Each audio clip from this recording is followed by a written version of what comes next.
Résumé, la patronat, épisode 97, scène 1, soupçon autour de l'accident. Alejandro confie à Gabriela qu'il soupçonne sa mère d'être derrière l'accident qui a coûté la vie à Maximiliano et Valentina. Alejandro, je n'ai pas de preuves, mais ça ne peut être qu'elle. Personne ne savait qu'il partait. Ce qui est étrange, c'est que Macario et Lucas étaient au club quand tout est arrivé, et ce sont eux les bras armés de ma mère. Gabriela, ta mère fait toujours attention à tous les détails. C'est pour cela qu'il n'y a jamais de preuves, comme toujours. Alejandro ajoute que les experts n'ont rien trouvé d'anormal, ni moteur saboté, ni frein trafiqué. Mais il est certain qu'on ne découvrira rien, car tout a été tenu secret. Seuls les nôtres savaient qu'il partait hier soir. Comment et quand ta mère a-t-elle appris? Scène 2, conversation avec Rodrigo. Hannibal et Antonia se réjouissent de se voir, puis Rodrigo arrive. Antonia se montre émue. Antonia, Rodrigo. Comme je suis contente que tu sois venu. Tu m'as tellement manqué. J'étais très triste, j'ai perdu tant d'êtres chers. Rodrigo répond avec compassion. Je sais que c'est dur et je le regrette vraiment. Antonia pleure en évoquant son fils Fernando, puis Valentina, qu'elle considérait comme une fille. Elle s'effondre. Pourquoi toutes les personnes que j'aime meurent? Pourquoi ma petite devait mourir si jeune? Scène 3, Lucho et Irène. Lucho reçoit un appel d'Irène. Francisca. Lucho, je suis très inquiète, il faut que je te voie. Lucho. Non, je ne peux pas. Ici il vient de se passer une tragédie. Mais Irène insiste. Ce qui se passe ici est grave et ça nous concerne tous les deux.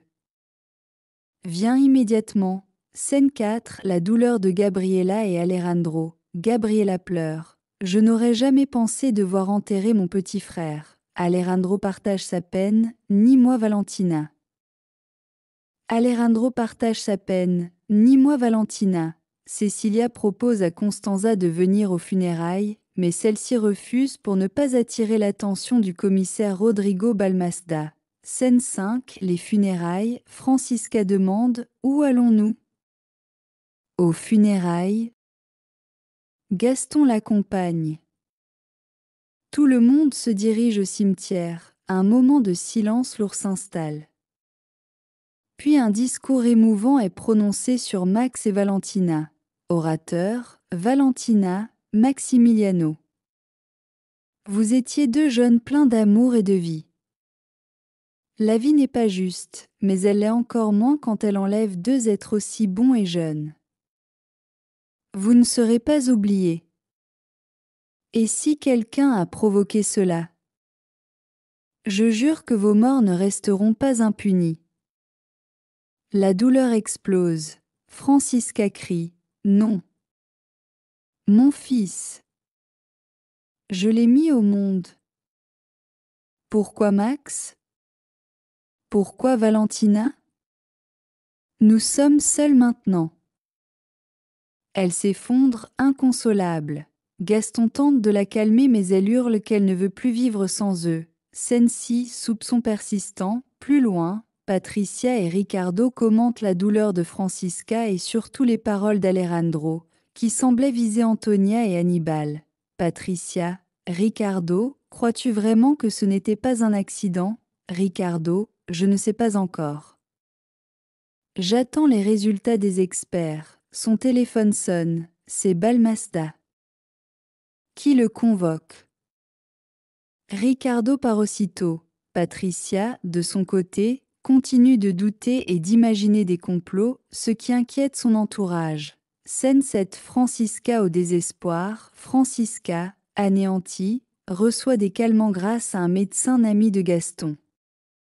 Mais son désespoir est total. Scène 8, les regrets de Gabriela. Gabriela, seule, revoit des souvenirs de Max.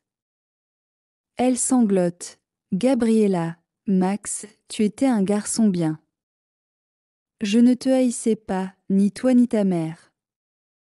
Merci d'avoir voulu aider David, puis elle s'accuse elle-même, c'est ma faute. J'ai tué Max et Valentina. Cette vengeance va détruire tout ce que j'aime. Constanza la réconforte. Non, ce n'est pas toi. Tu sais très bien qui est responsable. Pleure, mais ne t'accuse pas. Scène 9, la douleur de Gabriella continue. Après le départ de Constanza, Gabriella s'effondre à nouveau. Gabriella, ça me fait tellement mal de savoir que je ne le reverrai plus jamais. Mon petit frère, mon Max, conclusion. L'épisode 97 est marqué par une atmosphère de deuil et de suspicion.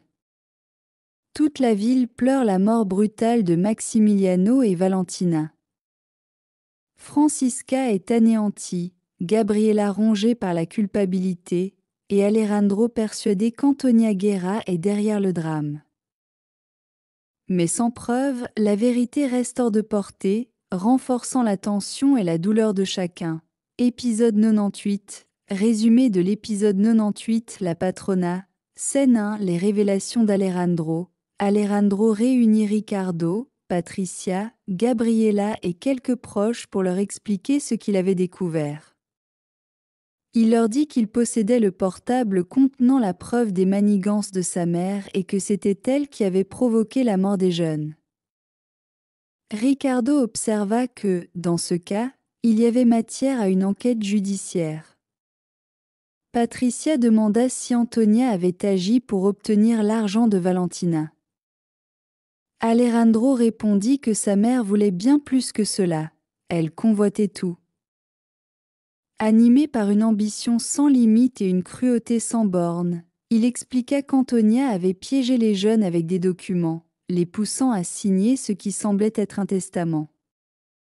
Lorsqu'on lui demanda si Valentina avait effectivement signé, Alejandro avoua qu'il le croyait. À cet instant, dit-il, sa mère devait être légalement propriétaire de toute la fortune. Cette révélation glaça le groupe, qui comprit l'ampleur de la manipulation. Scène 2, la cruauté d'Antonia envers Eugenia. Chez Antonia, la tension monta quand Eugenia, la jeune fille qu'elle avait accueillie, commit une maladresse en utilisant les couverts. Antonia perdit patience et l'humilia, lui disant qu'elle mangeait comme une bête et qu'elle était idiote. Eugenia resta pétrifiée, sans oser répliquer. Rodrigo, témoin de la scène, demanda à Antonia pourquoi elle la traitait de cette façon. Mais Antonia, loin de se calmer, continua de montrer son mépris. Scène 3, le débat sur la stratégie contre les Lobos. De son côté, Gaston avoua à ses alliés qu'il n'avait pas pu se contenir et qu'il avait tout révélé à la radio. Alejandro l'avertit qu'ils allaient probablement riposter et qu'ils devaient être prudents. Lucho suggéra qu'il aurait besoin d'une arme, mais Gabriella s'y opposa fermement, disant qu'il ne fallait pas recourir à la violence. Ricardo rappela que la seule voie acceptable était de trouver des preuves solides. Patricia fit remarquer que Constanza pouvait témoigner, mais Lucho répondit que cela ne suffirait qu'à incriminer son père, et non Antonia Guerra, qui trouverait toujours un moyen de se protéger. Francisca, emportée par sa colère, déclara que la loi ne servait à rien. Elle ne lui avait pas rendu son mari ni son fils, et ne suffirait jamais pour faire tomber les Lobos. Gabriella appuya son point de vue, admettant que Francisca avait raison. Scène 4, la rupture entre Antonia et Rodrigo. Rodrigo revint ensuite sur la façon dont Antonia avait traité Eugenia. Il l'accusa d'avoir été trop dure. Antonia, nerveuse, expliqua qu'elle avait perdu le contrôle à cause de la douleur qu'elle ressentait depuis l'accident de Valentina. Mais Rodrigo affirma qu'il ne croyait pas un instant que la jeune Eugenia appartenait à une famille de bonne réputation, et il soupçonnait Antonia de manipuler son petit-fils en se servant de cette fille. Antonia s'agaça et lui ordonna de ne pas se mêler de sa famille. Rodrigo la confronta alors frontalement, en évoquant le discours violent qu'Alejandro avait prononcé contre elle, les accusations publiques qui la surnommaient la veuve noire, et en se demandant pourquoi il avait fallu qu'il tombe amoureux de la femme la plus haïe de San Pedro. Antonia tenta de l'attendrir et de le séduire, mais Rodrigo répondit qu'il n'en avait pas envie et prit congé d'elle. Antonia le supplia de rester, menaçant que s'il franchissait la porte, il ne devrait jamais revenir. Rodrigo ne se laissa pas retenir et partit, laissant Antonia seule et furieuse. Scène 5, la décision de Gabriela et du groupe. Pendant ce temps, le groupe d'alliés continua de débattre. Ricardo insista pour que tout se fasse dans le respect de la loi, mais Lucho et Francisca rétorquèrent que la justice ne servait qu'aux riches et que leurs ennemis ne tomberaient jamais par des moyens légaux.